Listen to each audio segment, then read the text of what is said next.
hear you in my sleep at night. I hear you on the radio. I hear you were seen with a new girl. I know you'll probably take her home. And you know the people in the magazines, while you only know me in my dreams. And I'm probably less than you deserve. That's why you'll never hear these words.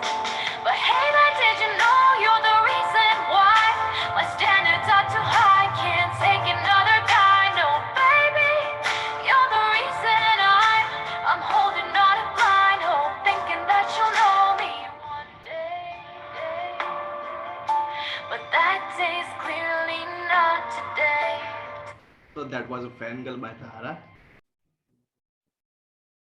Hello everyone. Today with us our Tara, one of my favorite singers. So Tara, can you tell us something about yourself? Yeah. Hi, guys. Nice to be on the podcast. I'm a singer-songwriter. I'm 18 years old. I've been writing songs and recording songs for the past several years. I specialize in English pop music, and I prefer to write songs that have some kind of meaning or message, and I just love to connect with my listeners. So I'm excited to be here on this podcast. So Tara, you're so what? There was a so so Tara, who is your favorite singer? Singer, songwriter, and what's the one? And everyone has that one go-to song. And which one is your go-to song? Okay, that's a difficult question because I love so many artists and so many artists have inspired me. But I definitely have to say, as a songwriter, I think Taylor Swift is just amazing. And I think I could go on and on rambling about how spectacular her songwriting is. And on the singing side, I love so many artists on that end as well. I love Casey Musgraves, Little Mix, so many artists. Song is, oh my gosh, I really, my go-to song keeps switching. At the moment, there's this song called Golden Thing by Cody Simpson. I've had it on repeat for the last several weeks. So I have to say that one. My go-to song is "I'm Not Me When I'm Around You." Thank you. So that's amazing. It's so amazing how people are connecting with that song. Yeah. So no, your songs are pretty really relatable. Your first song was "This Isn't Love." So can you tell us how you came up with that song and what was the story behind that song? If I remember correctly, you said you wrote that song at midnight when you were not able to sleep. Yeah, so it's funny how songs just come up. It's like if I sit down to write, sometimes saying, okay, I'm gonna write a song now, that doesn't always happen. Or sometimes I'll write a song, but I won't love it. It won't be an instant click. But I think the best kind of songs are when suddenly you aren't expecting it, but the inspiration just hits you out of nowhere. So this was one of those nights, when you're lying in bed, you're trying to sleep, but it's just not happening. And then suddenly, just like this idea pops into your head. So This Isn't Love was one of those songs for me. So your second song was "I'm Not Me When I'm Around You." I'm with you. So in terms of composition, which one is your favorite song? Yeah, for sure. The song you just named is my favorite song in terms of composition. So I think I'm Not Me When I'm With You. I had a lot of fun creating the music for that because I think it's pretty different in terms of the whole vibe of it as compared to the other songs that I've put out. It's very upbeat and fun and just light-hearted in terms of the production, which was a lot of fun to play around with. Because I do produce all the songs that I've put out so far. So it's me kind of behind the computer screen, adding all these different layers and elements and just trying out all these different instruments and sounds. So I'm Not Me When I'm With You was one of those songs where I really just wanted to have, even though it is sort of like a deep message or it's a message that relates to, the anxiety that we feel, but I wanted it to be also kind of put across in a fun manner. And so I think the production of that, or the way that I added the music, was with a lot of electronic elements and a faster tempo and just a very fun and bubbly vibe. So yeah, that was fun to make. So if you had to describe yourself, so what kind of artist you describe yourself as? Hmm. Okay, I always say that as an artist, I am very songwriting oriented. In fact, I would go as far as to say that if I was not a songwriter, if I didn't write songs, then I would never be a singer, because for me, singing or music is just a medium to express all those thoughts that I'm writing down. So I always, as an artist, try to write songs that will connect with people in a certain way, or take them back to a certain situation, or invoke a certain feeling in them. I always think that songwriting or words and lyrics are just the core of any song I make, because it's really about the story that I'm trying to tell, or the situation or the visual that I'm trying to create for my audience. That's a really amazing story. And I'm a writer myself. I instead of writing songs, I write my stand-up gigs and poetry. So and Ooh, everyone has nice. yeah, everyone has their own different writing process. So what is your writing process look like? For sure. There are so many artists that I've spoken to, or that I've seen interviews of, that talk about how their process is that they make the music first and they make the melody and then they try to fit words into it. But for me, it's always been the exact opposite. Like I said, I am like at the core, I am a songwriter. So for me, it's always that I think of the words first and then I'll think of the music. So sometimes it'll literally just start with a single line. Like, for example, for This Isn't Love, it would be um, the chorus line. How does the chorus go now? Let me remember my own song. uh, you only need me when I'm not around. That line, you only need me when I'm not around. That was the start. That was the first line that I thought of. That then, based on that line, then I'll come up with the rest of the lyrics, and then only after the lyrics are done, I'll write the music and the melody and everything. So that's the approach that I have. So are you from a musical or artistic background? I mean, you are from. No. Yeah, that's actually very funny, because no one in my family like has that musical blood in their veins, you know. Everyone always asks my parents, like, which one of you did this talent or this interest come from? And my parents are both like, oh, not me. So I don't think there's anyone in my family. Of course, everyone loves listening to music and stuff like that, but I think this being an artist or wanting to tell stories with music, that inclination just came out of nowhere. It wasn't that I've studied music or anyone in my family is a professional musician or anything like that. It just happened. So this your answer reminds me of the answer of my friend Nims, who is also a singer songwriter. He gave the exact same answer, that he is not from background, a musical background and Hmm. anything. So just it came to him, just it comes to him like he wanted to do this, and it was not because just he was from a musical frame.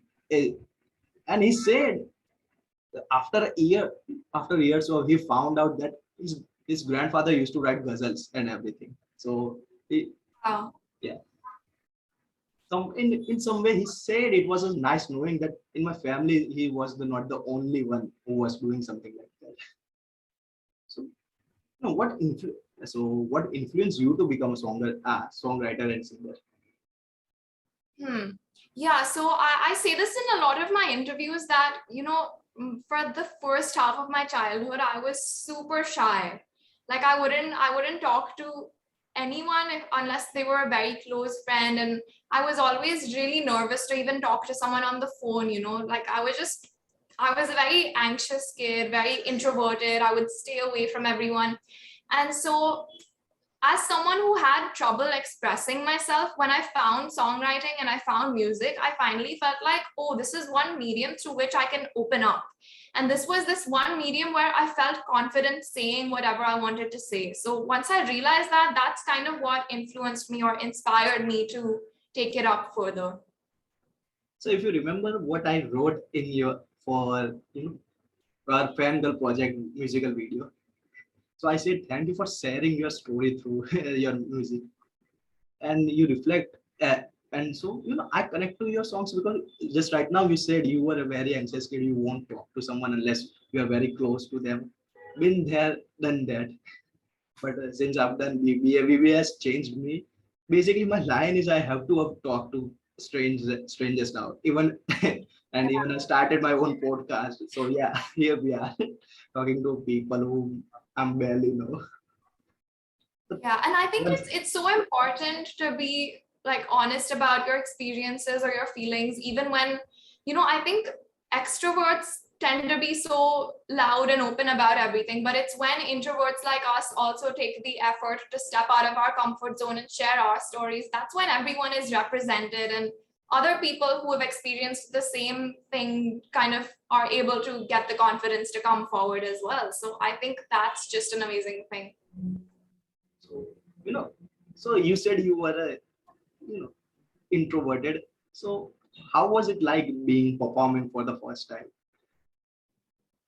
It's funny. I always say that I think I have these two different personalities because in real life, I am a shy person. If I'm meeting someone for the first time, I will be super awkward and just take time to get accustomed to them, get comfortable talking to them.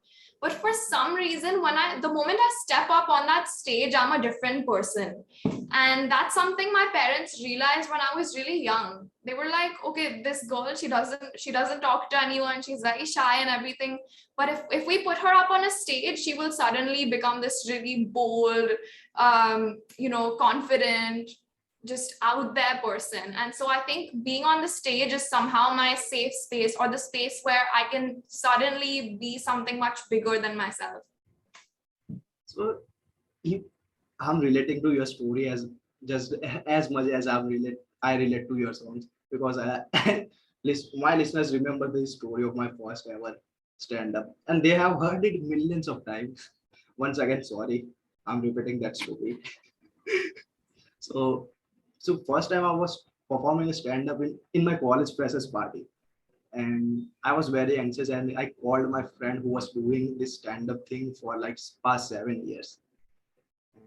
I rem and I've known him very well. पता था कि ये रात के 1 बजे से पहले phone नहीं उठाएगा क्योंकि 1 बजे ये उठता है और पूरे दिन सोता है. So I called him and said I'm very nervous and everything and etc. वो बोला कुछ नहीं जा तू स्टेज पर कर ले परफॉर्म हो जाएगा. And I was nervous till last 10 minutes. I started forgetting my punchlines and everything. And suddenly when I just came to the stage, I forgot about the fear and all the anxiety I felt. And my professors came to me like, wow, Prince, you have so much confidence and everything. And another friend of mine came and he said, sir, क्या confidence रात के 10 बजे मुझे ये call कर रहा था कि भाई डर लग रहा है. So, you know, so how you deal with your performance anxiety? Hmm. I don't know if I do deal with it. Honestly, like, I guess there are two different types of performance anxiety. One is just being afraid of being in front of people or just putting yourself out there, which is something that I don't think I've struggled with too much. Like I said, I love being on stage. For some reason, that gives me energy and that gives me confidence. But the other type of performance anxiety is just being anxious about yourself, somehow you start questioning your own skills, like, am I good enough to do this?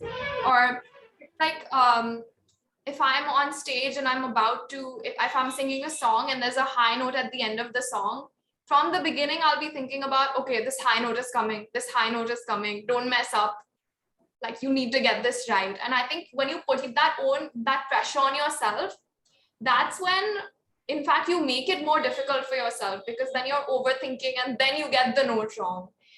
But I think it's just one strategy, or one way that I would kind of ease that anxiety would be to remind myself that the audience isn't here to judge you. They aren't here to kind of question every single note that you're singing, or they're not rating you on your technique. They're here to have fun.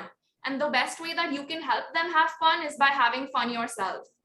And so that's just like a motto, or just a statement to keep repeating in your head until you get comfortable with performing. That's a great advice to everyone who wants to perform. Just enjoy yourself. That's Yeah. advice by a professional. So, so everyone has their one own favorite moment while they were performing. So what's your favorite moment? My favorite moment is those moments where it's just there's so much connection between the performer and the crowd, especially, if I'm singing a slow song or an acoustic or a love song, and then everyone, starts pulling out their phones and they switch on their flashlight and everyone's just waving and just there's just like this whole beautiful scene, and there's so much togetherness and unity in the audience, everyone waving their hands. That moment in a show is my favorite. So, you posted a post on Instagram on 24th Feb. So you are talking about that moment or what? I'll have to go check my Instagram now. I don't remember what I posted. Your caption said, "Hey there, I'm back."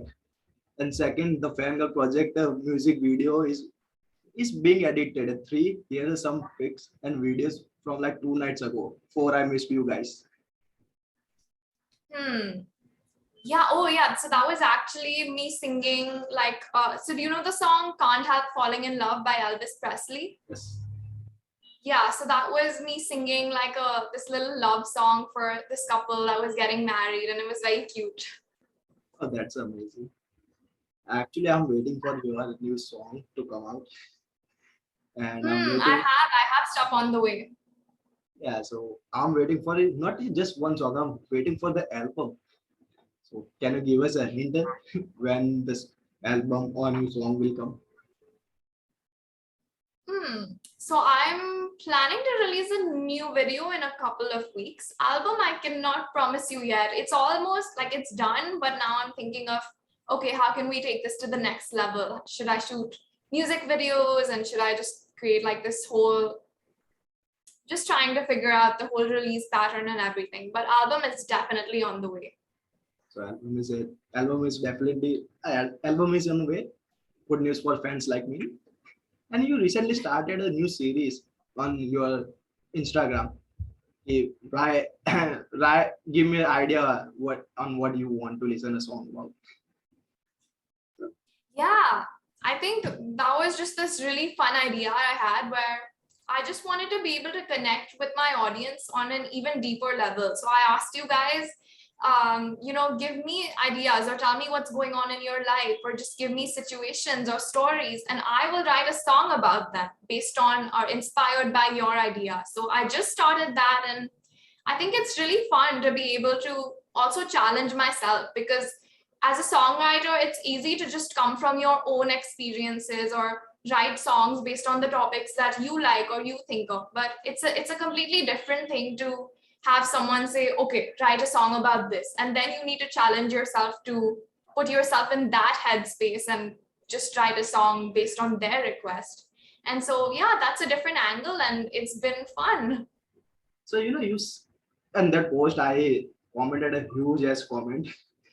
And basically I just said I'm done with the love songs and everything. What about the people who are in not love and never felt the love? So I just basically said, what, write a song about that. Probably Yeah, you. I think everyone has such unique ideas that come from their own experiences, and I'm trying to write as many of them as I can.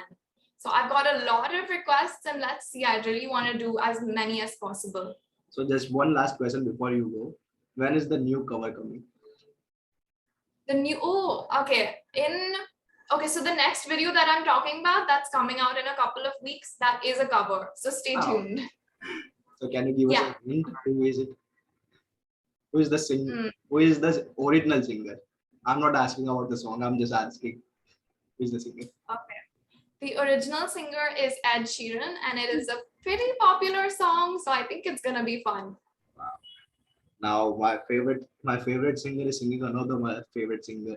My it's gonna be fun. So Yeah. before you go, I'm just gonna play your latest song for the audience, and everyone who is listening to this podcast, go and show love to Tara. His he I'm saying his her Instagram will be in the description. I'm just nervous because she's my favorite singer and songwriter. That's why if I don't know if you can see it, but my hands are shaking right now.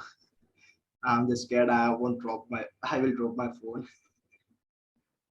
I hear you in my sleep at night. I hear you on the radio. I hear you were seen with a new girl. I know you'll probably take her home. And you know the people in the magazines, while you only know me in my dreams. And I'm probably less than you deserve. That's why you'll never hear these words. But hey, man, did you know you're the reason why my standards are too high? Can't take another die, no, baby. You're the reason I'm holding on a blind hope, thinking that you'll know me one day. But that day's clearly not today. So that was a fangirl by Tara. And Tara, before you go, can you tell us about what was the story behind this song? Because I know it, but I don't think my audience knows what the story behind this song is. Yeah, so this song is about celebrity crushes. You know, everyone writes songs about one-sided love, and you know, you like someone but they don't like you back. But what about the situation where you like someone and that person doesn't even know who you are? That's how celebrity crushes are, right? Like you're obsessed with this one actor, some singer, some movie star, and it's like you relate to them, or you're imagining yourself in situations with them, but they don't know who you are, and that can have a lot of hope in it, but that's also a sad situation, knowing that okay, this person is probably never even gonna know me. Yeah, so and I actually released this song right before Valentine's Day because um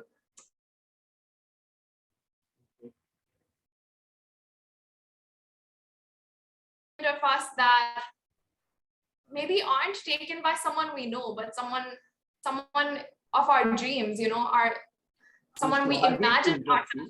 I'm ourselves sorry to with. interrupt you, but you were just for like 30 seconds, you were just froze there. Oh, Oh yes.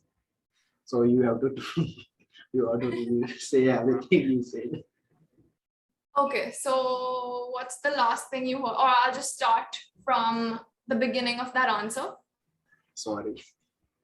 No, that's okay. Okay. So that was a song that I wrote about how it feels to have a celebrity crush. Because, you know, we've heard so many songs about situations where it's one-sided love, you know, like you're in love with a person, but they don't like you back, right? We've heard that song many times.